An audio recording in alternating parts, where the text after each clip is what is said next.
আসসালামু আলাইকুম, স্বাগত জানাচ্ছি বিডি চ্যানেল 4 রাতের সংবাদে। সাথে আছে আমি লোরা চৌধুরী। শুরুতে আলমগীর হোসেন সিটি সংবাদ শিরোনাম।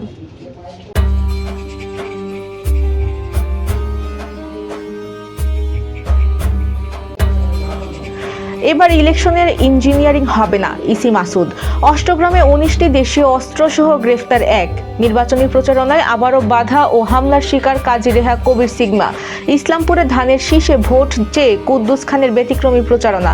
ট্রাম্পের 5 অসম্ভব শর্ত ইরানকে। সর্বাধিক গোলদাতা ও টুর্নামেন্ট সেরা বাংলাদেশের আলপি আক্তার।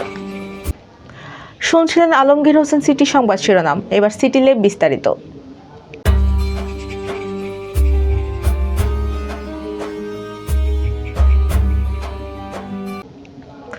নির্বাচন কমিশনার আব্দুর রহমান এল মাসুদ বলেছেন, নির্বাচনের জন্য যথেষ্ট সহায়ক পরিবেশ রয়েছে।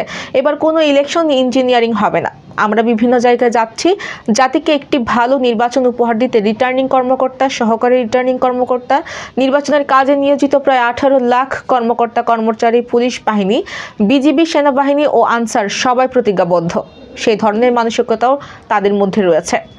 আজ বিকেলে রংপুর সার্কিট হাউসে ত্রয়োদশ জাতীয় সংসদ নির্বাচন উপলক্ষে জেলা আইন শৃঙ্খলা রক্ষাকারী সেল, ভিজিল্যান্স ও অবজারভেশন টিম, নির্বাচনী অনুসন্ধান ও বিচারিক কমিটির সদস্য এবং রংপুর জেলার 6টি সংসদীয় আসনের দায়িত্বপ্রাপ্ত এক্সিকিউটিভ ম্যাজিস্ট্রেটদের সঙ্গে মতবিনিময় সভা শেষে সাংবাদিকদের এসব কথা বলেন তিনি। এবার স্যাফরন ডিলাইট স্থানীয় সংবাদ।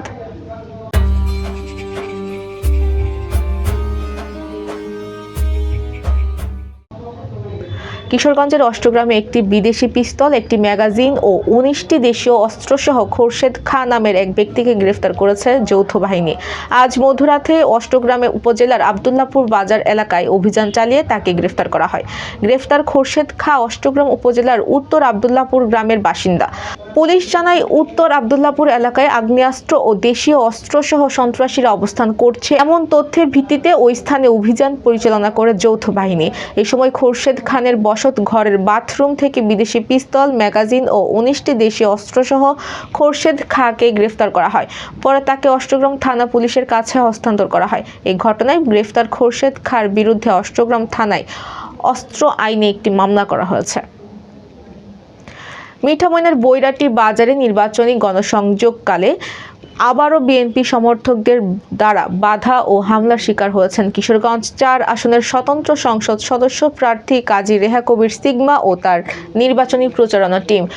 গতকাল সন্ধ্যায় কাজী রেহা কবির ওই এলাকায় প্রচারণা শেষে পথসভায় বক্তৃতা দেওয়ার সময় উচ্ছৃঙ্খল বিএনপির কর্মীরা মিছিল সহ উস্কানিমূলক স্লোগান দিতে থাকে এবং পরে কিছু কর্মী বহরের গাড়ির সামনে মোটরসাইকেল সংযোগে এসে অস্ত্রসহ মহড়া দেয় এবং ইট পাটকেল নিক্ষেপ করে।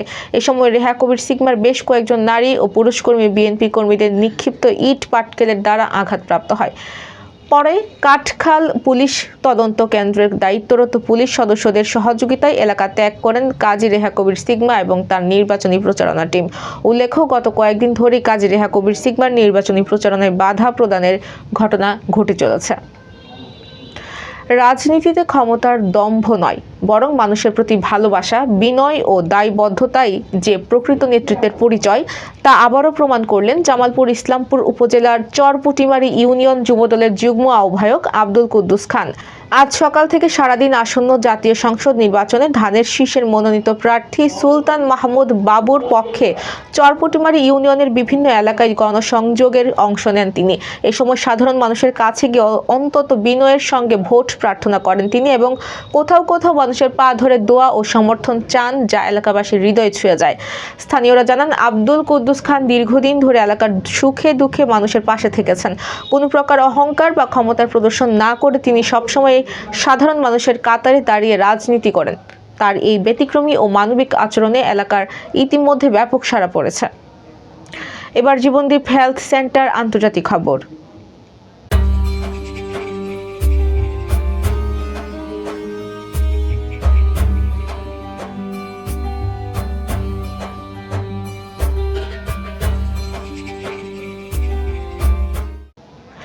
ওমানের মাস্কাটে কূটনীতির আলাপ চললে ভারত মহাসাগরে জড়ো হচ্ছেন মার্কিন নৌবাহিনীর বিশাল নৌবহর। ভেনেজুয়েলার সাম্প্রতিক রাজনৈতিক সাফল্যের পর প্রেসিডেন্ট ডোনাল্ড ট্রাম্প এখন ইরানের বিরুদ্ধে এক চরমপন্থী অবস্থান নিয়েছেন। কূটনৈতিক মহল বলছে, ট্রাম্পের দেওয়া 5টি শর্ত এতটাই কঠোর যে সেগুলো মেনে নেওয়া ইরানের পক্ষে কার্যত অসম্ভব। ইসরায়েলি সংবাদপত্র মাআরভি এর বরাতে জানা গেছে, ওয়াশিংটনের প্রধান দাবিগুলোর মধ্যে রয়েছে ইরানের 400 কেজি সমৃদ্ধ ইউরেনিয়াম হস্তান্তর, সব পারমাণবিক স্থাপনা ও ব্যালিস্টিক মিসাইল সক্ষমতা ধ্বংস করা এবং মধ্যপ্রাচ্যের বিভিন্ন দেশে মিত্র বাহিনীর প্রতি সমর্থন বন্ধ করা। বিশ্লেষকদের মতে এগুলো কোনো আলোচনার প্রস্তাব নয়, বরং যুদ্ধের মুখে দেওয়া এক চূড়ান্ত আলটিমেটাম। ট্রাম্প এনবিসি নিউজকে সরাসরি বলেছেন, ইরানের সর্বোচ্চ নেতা আয়াতুল্লাহ আলী খামেনির এখন অন্তত চিন্তিত হওয়া উচিত। ট্রাম্পের এই আত্মবিশ্বাস মূলত ভেনেজুয়েলার প্রেসিডেন্ট মাদুরোকে নতি স্বীকারে বাধ্য করার প্রেক্ষাপট থেকে এসেছে। তবে বিশেষজ্ঞরা সতর্ক করে বলেছেন, ইরানকে ভেনেজুয়েলার সঙ্গে তুলনা করা ভুল হবে, কারণ তেহরান গত 45 বছর ধরে ঠিক এই মুহূর্তটির জন্যই প্রস্তুতি নিয়েছে। এবার জাপান এডুকেশনাল বিডি খেলার খবর।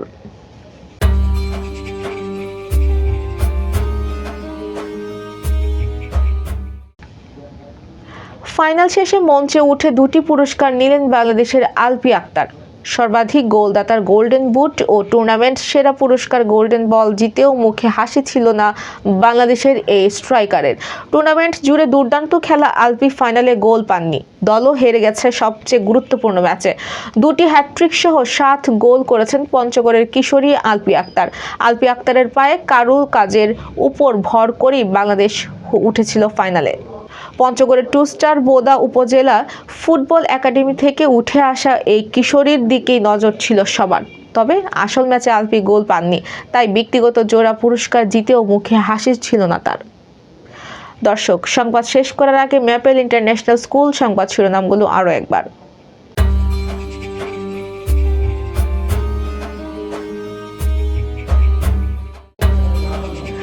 এবার ইলেকশনের ইঞ্জিনিয়ারিং হবে না, ইসি মাসুদ।